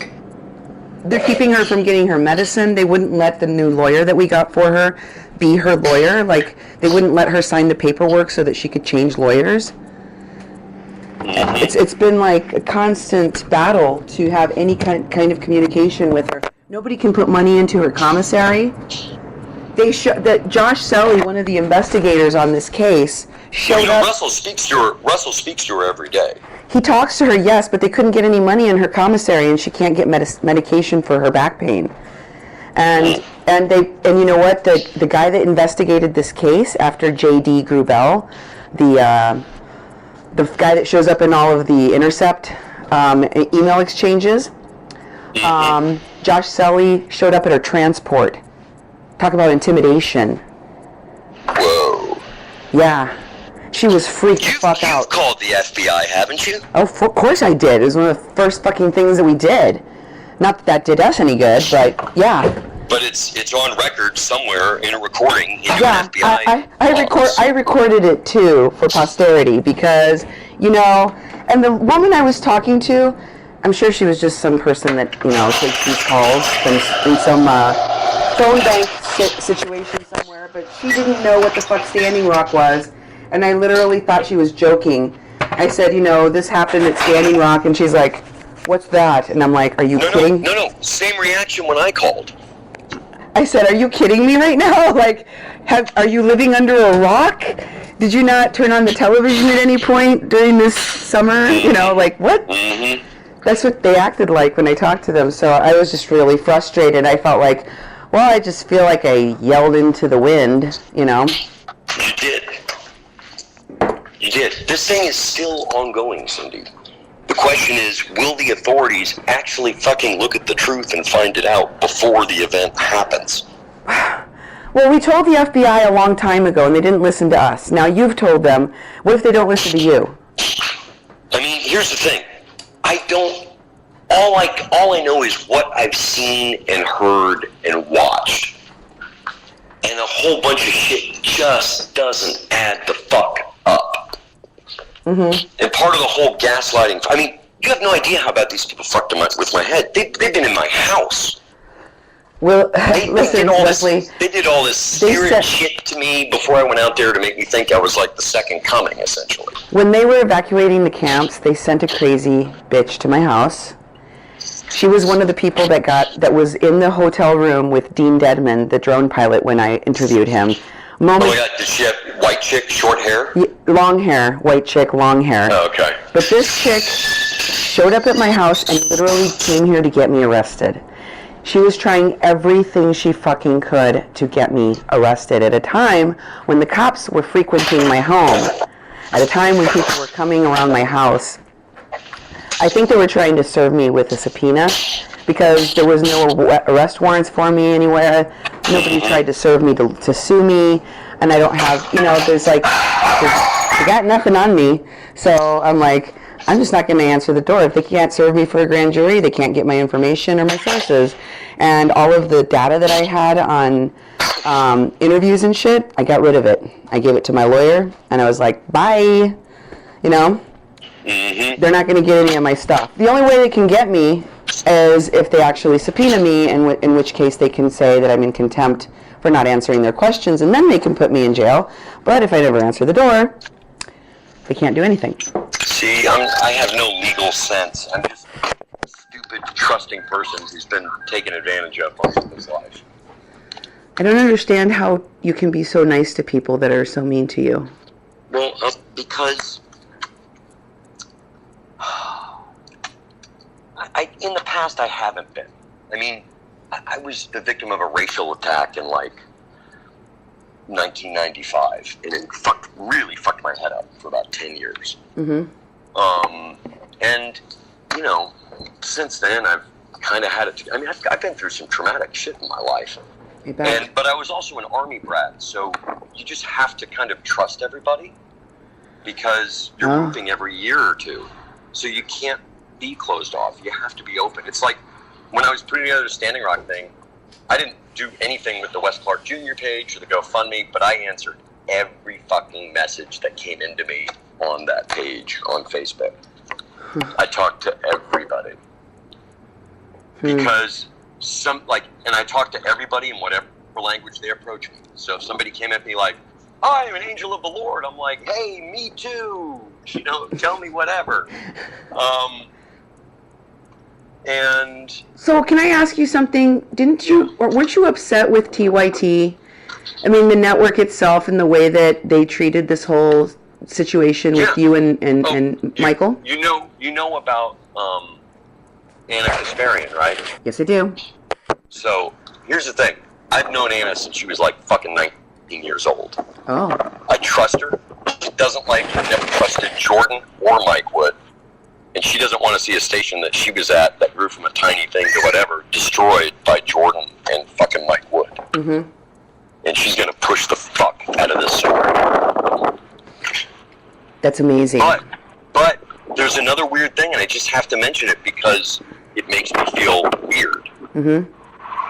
So there's some guy who's approached me. He wants me to do a reality show with vets growing weed in Northern California and advertise like CBD tablets on the Young Turks. So I'm like, yeah, okay, I'll introduce you to Cenk. So I called Cenk about it 2 days ago, and he's like, dude, my plane's about to take off. I'm in Milan. I'm flying to Istanbul, and I'll be back in the States on the 21st. So here's why I feel weird about this. Didn't 2 weeks ago the Turkish government try to have an NBA star arrested in Romania for shit his dad said about Erdogan? Something like that. And, I mean, how the fuck can Cenk go there for 11 days when he runs a show called The Young Turks that calls out Erdogan all the time? How can he do that? And here's the other weird thing.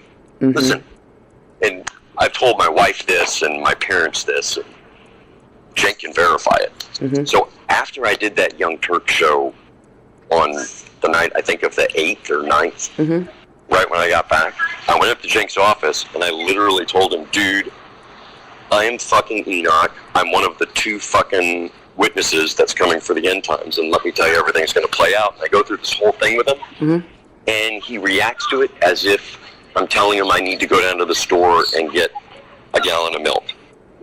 Yeah, that's off. That's weird. I was going to ask you about Cenk. I'm asking you about Cenk, and now you're telling me because... Here's the thing. He's also...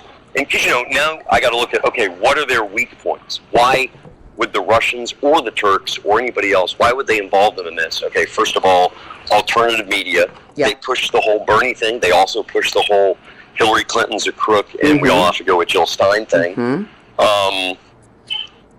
And it just doesn't smell right to me. It doesn't to me either. And what about, and Cenk and Ben are both major gamblers.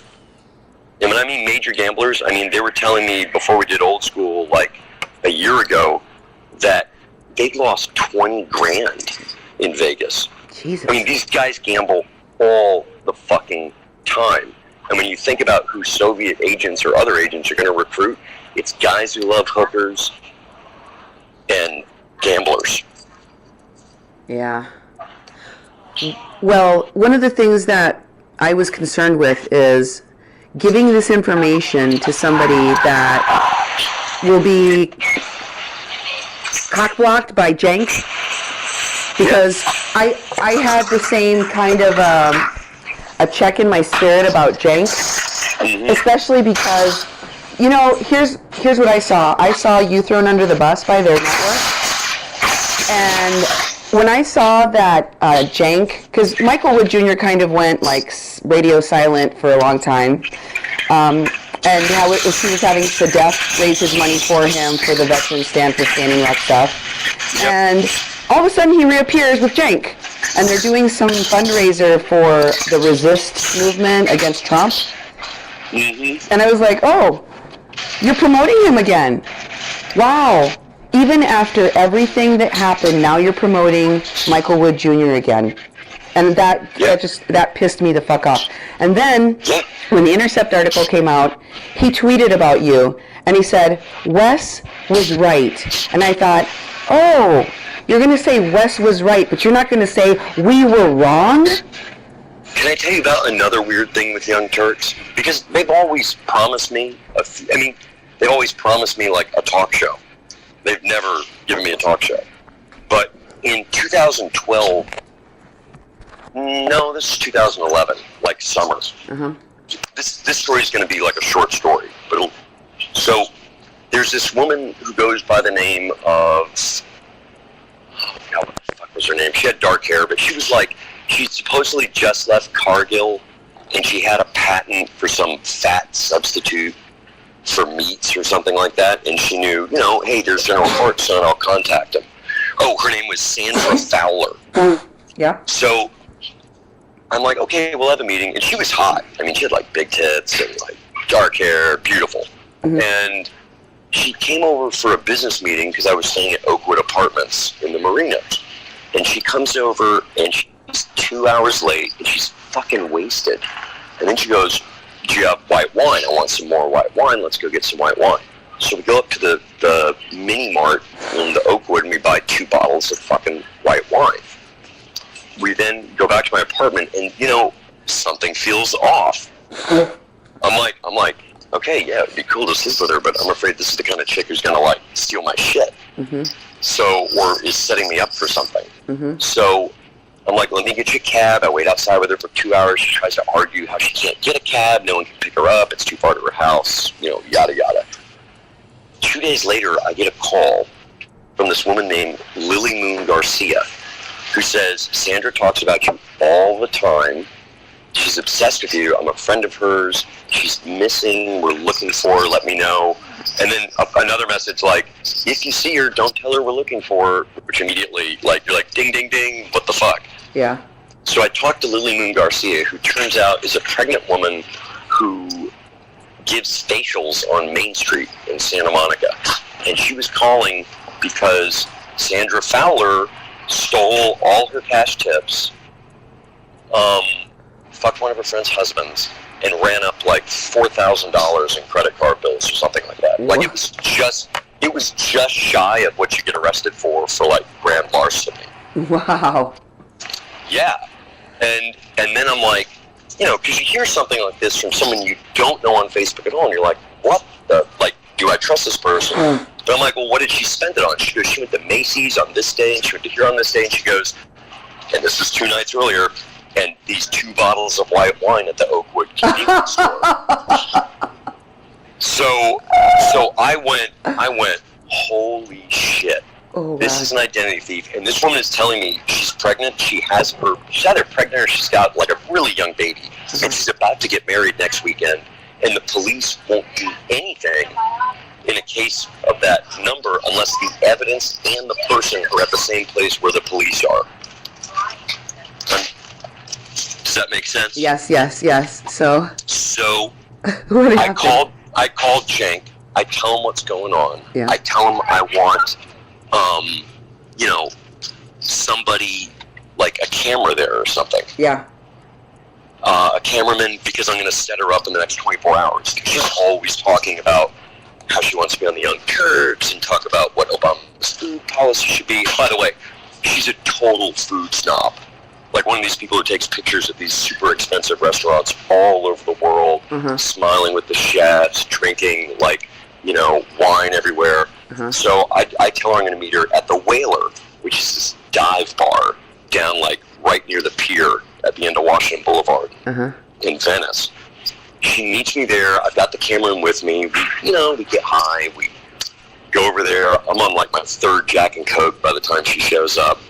we start shooting, and as we start shooting, and I'm asking this stuff, I text, Lily Moon Garcia. I'm like, I've got her here. This is where she is, and she knew I was going to be meeting her there.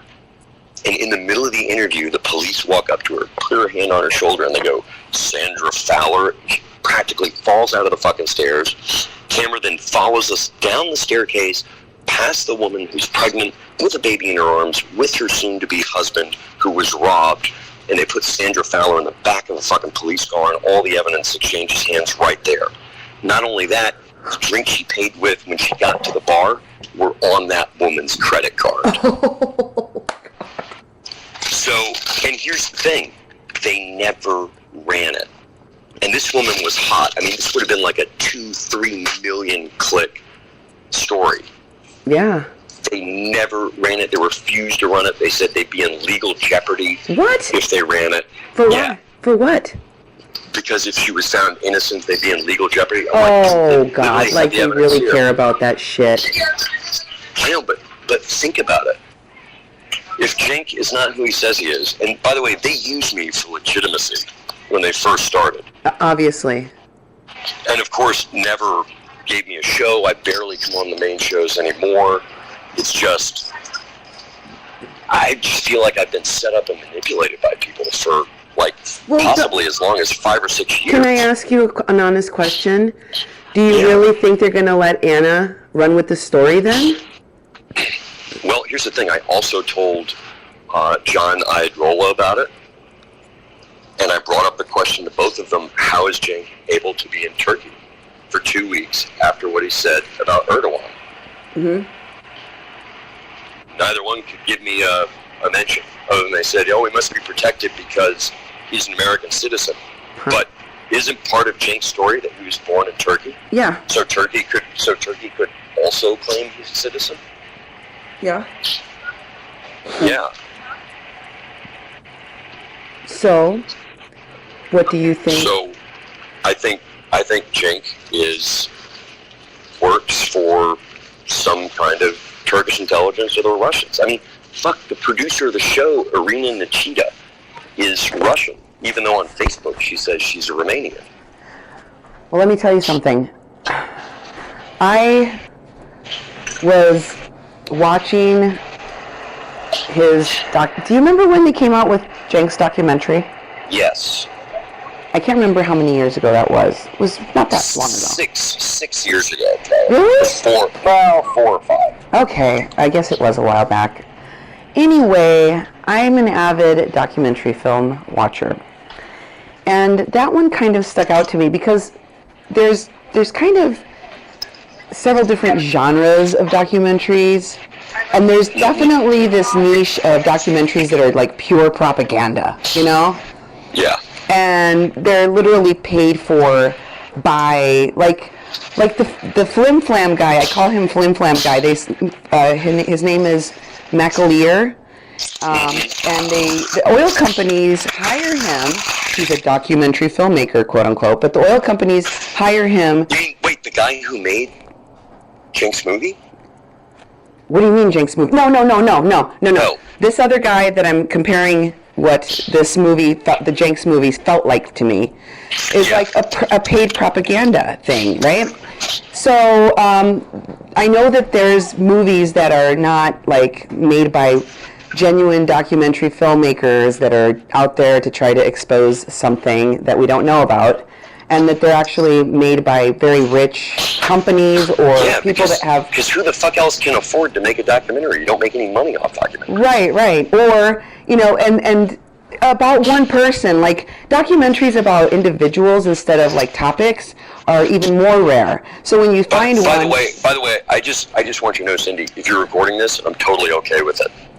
Thank you. I always am recording everything. Perfect. I always am recording everything. Because I should also say I'm in perfect health and I am not suicidal. Okay, good. Thank you. But I will tell you that when I saw that movie about Cenk, it kind of left me scratching my head like, what is going on with this movie? Like, why do I need to love Cenk and his network and his, rise to stardom? What is this about? Why is this being planted in my brain? But you know what? I noticed that after that documentary, his network really started getting a lot more traction, especially on social media.